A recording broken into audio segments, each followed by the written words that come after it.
Gas prices skyrocketing. How is that affecting you and your loved ones? Well, it depends, I guess, on what tax bracket you're in. I mean, if you're doing well enough, nothing affects you.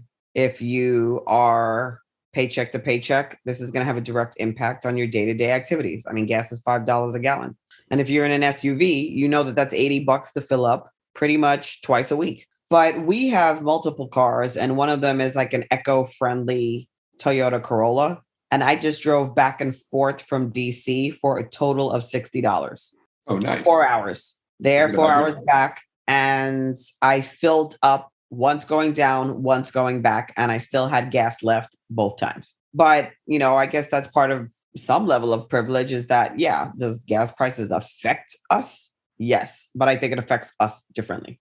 But it's based on supply and demand. It's not based on like Biden's dementia or whatever people are saying. I mean, it's the weirdest thing. I'm not sure why the United States hasn't decided to drill more oil, but we tend to save our oil reserves for war.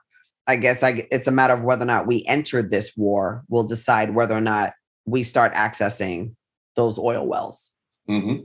Yep, we've got a strategic oil reserve. They've like released a little bit of it twice in the last like 6 months or whatever, but like Okay. that's the one thing that like the president can do to affect gas prices. But like that's exactly what you said. It's for a fucking war. It's not, Right. to So you help can go to soccer moms and Disneyland. shit. How do you think this is going to affect elections coming up, though? Personally, I think the Democrats going to get swept. Okay, so that's If what I they was don't gonna. pull out a magic hat with regard to student loans or gas prices, which they alone don't have control over. But I mean, they better start going through their Rolodex and calling up some homies and pulling some favors because I'm not seeing the marketing of what the Democrats have accomplished is not good. They have made some strides, but we're barely hearing about it because all we're hearing is Ukraine and like Joe Biden can't walk up a staircase. Yeah, Ukraine, and they're barely even covering Ukraine as much as they're covering gas prices.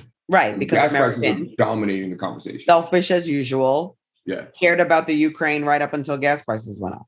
right. And now they're like, oh my God, and they're clutching their pearls. And we're like, well, that's part of the compassion piece, remember? That's Right. because of that war. And it is interesting to me because one, the United States is the number one oil producer. I know everybody just assumes it's somebody else. We produce more gas. When you include natural gas, we produce more gas than anybody else, right? But that doesn't stay here. It's like you said, supply and demand. So that shit goes to the highest bidder.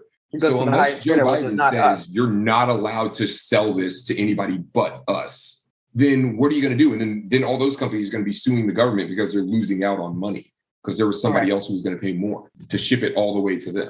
And then if we approve more drilling contracts now, it's going to take a while for that gas to hit the market. But I don't know, it could affect oil prices in the sense that like the expectation of more oil supply could cause the cost of a barrel of oil to go down, which therefore will lower gas prices. Like, I don't know how you're depending on the market to react to it strongly if you approve a whole bunch of new drilling. Same thing with like the Keystone XL pipeline.